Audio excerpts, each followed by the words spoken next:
Welcome back everybody. Today I'm having a look at some Fresnel LEDs. The lovely people at Lupo in Italy actually contacted me a few weeks ago and asked if I'd like to check out a couple of their Fresnels. They also sent me one of their LED panels as well, which is what's lighting me at the moment. But today we're focusing on the Fresnels. If you've been following this channel for a while, you would have noticed that I've done quite a bit of work with the Aputure 120D and used that with both softboxes and with the Fresnel mount attachment. So I thought a great way to check out the Lupo LEDs is to do a little comparison with the Aputure 120D and the Fresnel mount. So what Lupo actually sent me was the Day-LED 650, which is their entry-level model, and also the bigger Day-LED 2000, which is up the back there. They do have a 1000 model, which sits in between the two as well.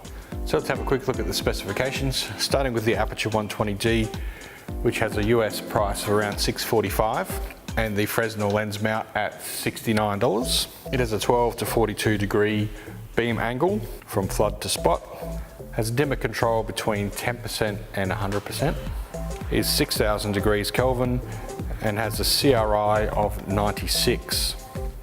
It also weighs only 1.6 kilos, that's without the Fresnel mount, but it is very, very lightweight, so it'll only be a few hundred grams.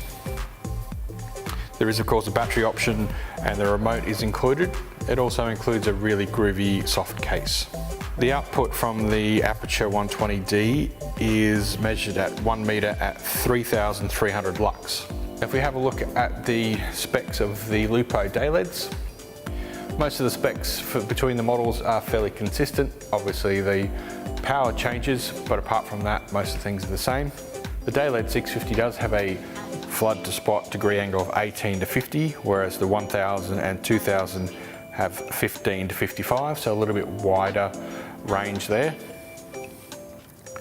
All three models are 5600 degrees Kelvin. All have barn doors as standard, and all have the option for adding a battery. So the differences, obviously the power output, 650 watt for the 650, 1000 for the 1000, and 2000 watt for the 2000 model. Weight difference, 2.5 kilos for the baby little 650, 3.5 kilos for the Day-LED 1000, and 4.8 kilos for the Day-LED 2000. So that is a little bit of a disadvantage when you've got these units mounted up on a boom. There's a little bit more weight to them compared to a unit like the Aputure 120D, which has a separate ballast for the power, keeps the head a little bit lighter. So if you hate maths as much as I do, trying to figure out the comparison between lux and watts was absolutely doing my head in. So I figured the best way to do a comparison was to actually measure it with a light meter. So with my trusty Sekonic light meter and a 1 meter metal ruler, I took measurements of each of the units at both flood and spot settings, just so I could see a comparison between the output at the different settings. I also measured the Aputure 120D with its standard reflector, because Aputure claim that the Fresnel mount will actually increase the output, and that is in fact true. So I based my light meter readings at 200 ISO at 125th of a second. 200 ISO because that's the base ISO of my Fuji X series cameras. So the Aputure 120D with its standard reflector at 1 meter, 200 ISO at 125th of a second gave me f4.4. With the Fresnel mount attached, at its flood setting it gave me f6.7, and at the spot setting it gave me f9.5.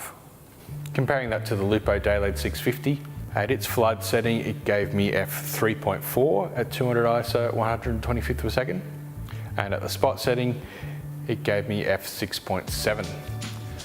So as a comparison, the Aputure 120D at its flood setting gave me the same output as the Lupo Day-LED 650 at its spot setting. So you'd expect a lot bigger output from the Lupo Day-LED 2000 model, and at its flood setting it gave me f8, and the spot setting a whopping f19, which is extremely bright. The other thing I wanted to do was just do a visual comparison of the flood to spot angle between the three units. So the Aputure 120D compared to the Lupo 650, you can see the Aputure has a much softer gradation. The 650 does have a more definite edge, both in spot and flood settings. And then comparing the 650 Lupo against the 2000, very similar in their gradation, but you can see the 2000 has a bit of a tighter spot.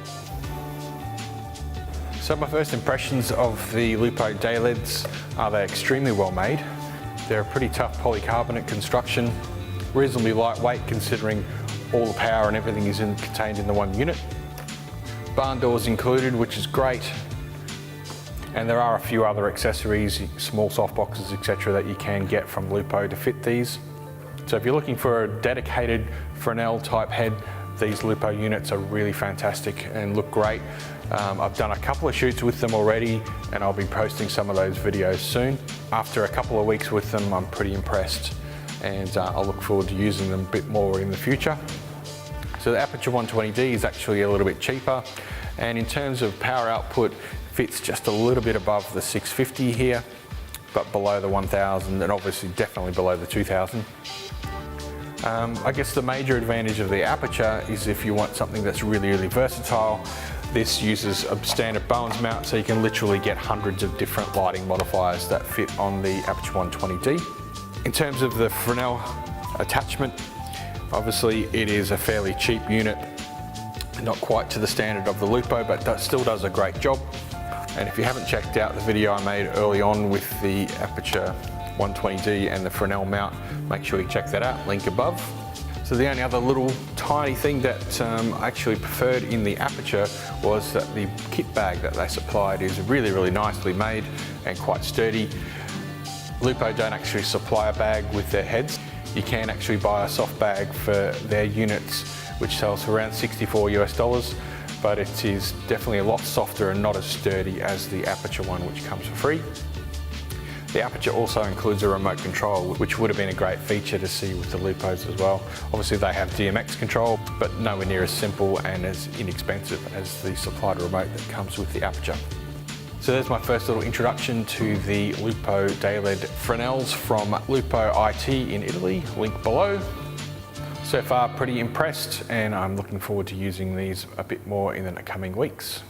Thanks for joining me once again. Stay tuned for some more behind the scenes videos coming your way. And until I see you in the next video, ciao for now.